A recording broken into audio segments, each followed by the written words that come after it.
Converse all star के शायकीन जो है ना, आज उनके लिए हमारे पास एक बहुत ही ज़बरदस्त चीज़ मौजूद है। कॉन्वर्स को भूल जाएंगे जी। क्या चीज़ है जी हमारे पास? एक सेकंड पैकिंग की ज़रा दिखाइएगा। हाँ निकालें ज़रा। क्या बात है जी, क्या बात है, दिखाएं जी। Packaging Converse all star lightning storm authentic lot. इसके अंदर क्या साइज रेशियो है मिस सारा? 40, 41, 42। 40, 41, 42। 3 साइजेस की लॉट है जी इसमें।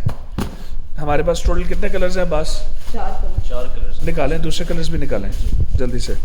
ब्लैक है, अच्छा ब्लैक में भी सेम साइजेस हैं जी। 40, 41, 42। 3 साइजेस की लॉट है जी। टोटल 4 कलर्स हैं। कलर्स को बाहर निकाल के रखें, वो भी दिखाने हैं अभी। जल्दी से निकालें बाहर। आउटस्टैंडिंग कलर जी, बहुत खूबसूरत। लाइटिंग स्टॉप का कीरिंग भी मौजूद है साथ, और कंप्लीटली लेदर बिल्ट है। फ्रेश प्रोडक्शन का माल है। लेकिन इस लॉट के अंदर, चूँकि आपको पता है जब लॉट आती है तो उसके अंदर जो है वो साइजिंग हमारी मर्जी की नहीं होती।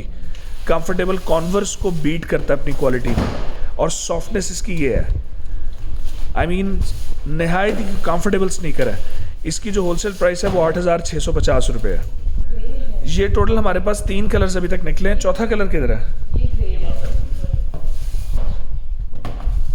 इसकी पैकेजिंग देखें, ओहो हो ब्यूटीफुल। निकालें दिखाएं। क्या खूबसूरत कलर कॉम्बिनेशन, बहुत खूबसूरत। ग्रे के साथ येलो कॉम्बिनेशन में है। एक ये कलर है, इसमें भी साइजेस सेम है ताहिर? जी सर जी, सेम साइज। मैं सारे अब चारों कलर्स को सामने दिखाएं और पकड़ाई जाए मुझे सिंगल टर्न में। कलर नंबर 1 दिखाइए। कलर नंबर 1, इसमें भी सेम साइज़ है जी। 39 से 42 तक, और इसके प्रॉपर साइजेस हैं। ऐसे ही है जी। जी। नेक्स्ट कलर दें, ब्लैक और ब्लू एंड ग्रे और वाइट कॉम्बिनेशन के साथ। 4 कलर्स में ब्यूटीफुल कॉम्बिनेशन और बड़ी खूबसूरत लॉट। 39 से लेके 42 तक।